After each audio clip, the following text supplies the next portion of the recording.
No treasure, no respect, and a high probability of getting keel-hauled for a tiny miscalculation. Welcome to life as a navigator during the age of exploration, where your job description basically read, "Figure out where the heck we are using a stick, the stars, and pure guesswork, or die trying." Picture this, it's 1492, and while Christopher Columbus is prancing around getting all the glory for discovering lands that were already inhabited by millions of people, there's some poor sap on the deck with a cross-staff frantically trying to measure the angle between the horizon and Polaris, all while the ship is pitching violently in 20-foot swells. That poor sap is the navigator, the unsung hero who actually got them there. Meet Zachary Adkins, navigator aboard the Santa Perpetua, a Portuguese carrack bound for the Spice Islands in 1513. Zachary didn't choose the navigator's life. The navigator's life chose him when the captain noticed he could count past 10 without removing his shoes. Zachary's day begins at dawn, where he emerges from his quarters, a hammock slung between barrels of salted cod, to take the morning sighting. This is immediately complicated by the fact that the ship is tilting more than a drunkard at a tavern, and the wooden deck is slick with a substance he hopes is just seawater but definitely isn't. "Captain Oliveira wants our position," barks the first mate. Zachary squints at the sky. "Well, we're under that cloud that looks like a rabbit. Or perhaps it's more of a deformed horse." The first mate is not amused. "The actual position, Adkins." This is the navigator's first challenge. Everyone expects precision when precision is virtually impossible.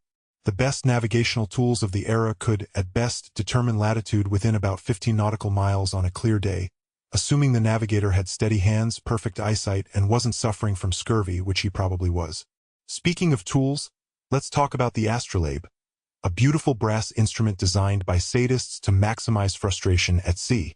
To use one properly, Zachary must hold this metal disc perfectly vertical while sighting a celestial body through its tiny hole, all while standing on a platform that's moving in at least 3 directions simultaneously.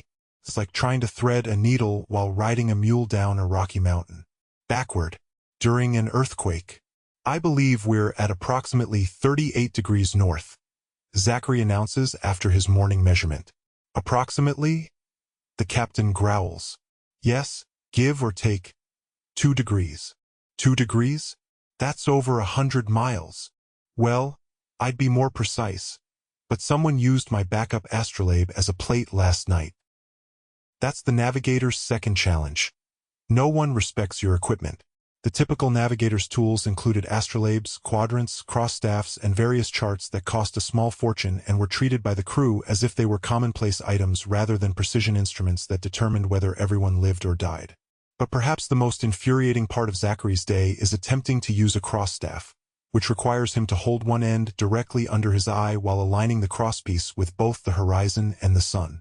This means staring directly at the sun, which is why most navigators in this era eventually went blind. The profession literally required you to sacrifice your eyesight on the altar of discovery. "My right eye no longer sees colors," Zachary mentions casually at dinner. "Fascinating," replies the captain, not looking up from his much better meal. "Now, can we make it to Malacca before the monsoon season?" Zachary consults his charts, which are based on a peculiar mix of actual measurements, wild guesses, and stories told by drunk sailors in ports across Europe. The map shows sea monsters in unexplored regions and landmasses that definitely don't exist. This is the navigator's third challenge, working with horrifically inaccurate information. "According to this chart," Zachary says, pointing to a stained parchment, "we'll either reach Malacca in 2 weeks or sail directly into the mouth of a giant squid." 2 weeks sounds reasonable. The captain nods, completely ignoring the monstrous uncertainty that plagues every nautical chart of the era. At night, things get even more exciting. While the rest of the crew gets to sleep, Zachary must take star sightings. This involves standing on the deck in the freezing night air, squinting at the heavens, and praying that the clouds part long enough for him to spot a familiar constellation. "Ah, there you are, Cassiopeia," he mutters, teeth chattering as a wave crashes over the bow, soaking him to the bone. "Just where I expected." Which means we're completely off course. The navigator's fourth challenge, being the bearer of bad news. Nobody wants to hear they're sailing in the wrong direction, especially when food is running low and the water has turned a suspicious shade of green. "Captain," Zachary reports the following morning, "I believe we've been sailing southeast instead of east for the past 3 days. The captain's face darkens. "And why didn't you notice this sooner?" "Because it's been cloudy for 3 nights. The compass is acting strangely due to whatever cargo we picked up in that last port, and the helmsman has been drinking since we left Lisbon." "Excuses," the captain spits. "Fix it." And that brings us to the 5th challenge. When things go wrong, it's always the navigator's fault. Ship runs aground? Navigator's fault. Voyage takes longer than expected? Navigator's fault. Crew dying of scurvy because the captain refused to stock enough citrus fruits despite the navigator's recommendation? Somehow still the navigator's fault. One afternoon, as the Santa Perpetua encounters another vessel, Zachary experiences a rare moment of professional camaraderie. The ships pull alongside each other, and he exchanges notes with the other ship's navigator, a haggard man named Omar Gilpatrick who has the 1,000-yard stare of someone who has spent too many years squinting at the sun. "Where do you reckon we are?" Omar calls across the water. "About 4 days from the nearest land, assuming my calculations are correct," Zachary replies. "And are they? God only knows. My chronometer stopped working a month ago, and I've been estimating longitude based on how moldy the bread has become." They share a laugh that quickly turns into a cough from the scurvy. This is perhaps the most tragic part of being a navigator during the age of exploration: the impossibility of accurately determining longitude at sea. Latitude?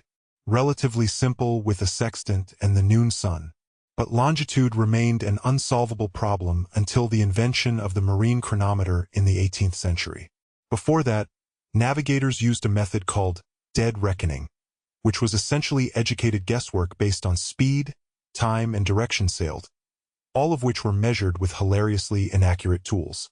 "How fast are we moving?" Zachary asks the bosun one afternoon. The man tosses a log tied to a rope overboard and counts how long it takes for a knot to pass through his fingers. "About 5 knots, I reckon." "And you're certain of that measurement?" "As certain as I am that the earth is flat and sea monsters lurk beneath us."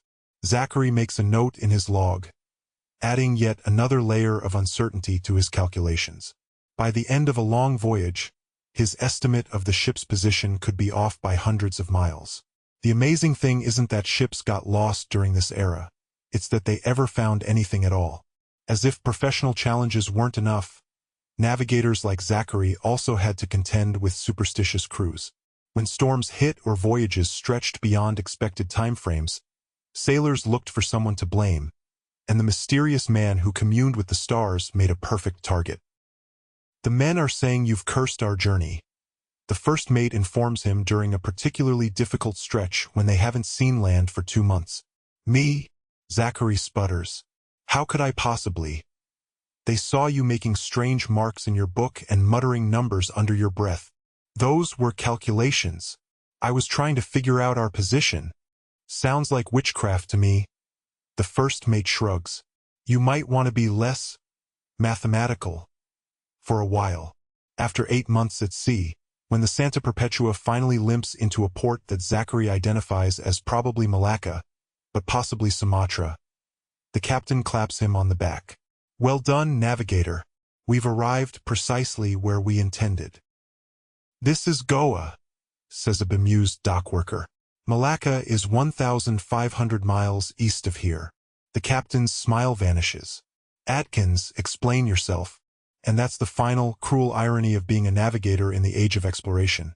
When you somehow manage to get the ship safely to any port after months at sea with equipment barely more sophisticated than a stick and a piece of string, you don't get praised for the miracle you've performed.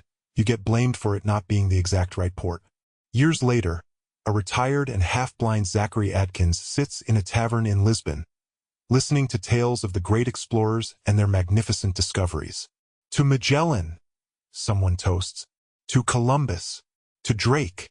No one raises a glass to the navigators who got them there, the men who performed mathematical miracles using primitive tools and incomplete knowledge, who balanced on rolling decks trying to measure the angle between a star and the horizon with instruments that required 3 hands to operate properly. As Zachary sips his ale, A young man approaches, asking for advice on becoming a navigator. "Don't," Zachary replies simply. "But why not? To chart unknown waters, to guide great ships to new lands. Listen, boy. Being a navigator means everyone blames you when things go wrong and credits the captain when things go right. It means slowly going blind while plotting courses based on maps drawn by people who've never seen the places they're depicting. It means calculating your position using tools designed by philosophers who've never been to sea." The young man looks crestfallen. Zachary sighs. "But it also means being the first person to truly know where you are when no one else does. There's a certain power in that. So you recommend it after all?" "No. Become a baker. At least when you're off by a few degrees, the worst that happens is a lopsided cake. Not a shipwreck with 300 souls aboard."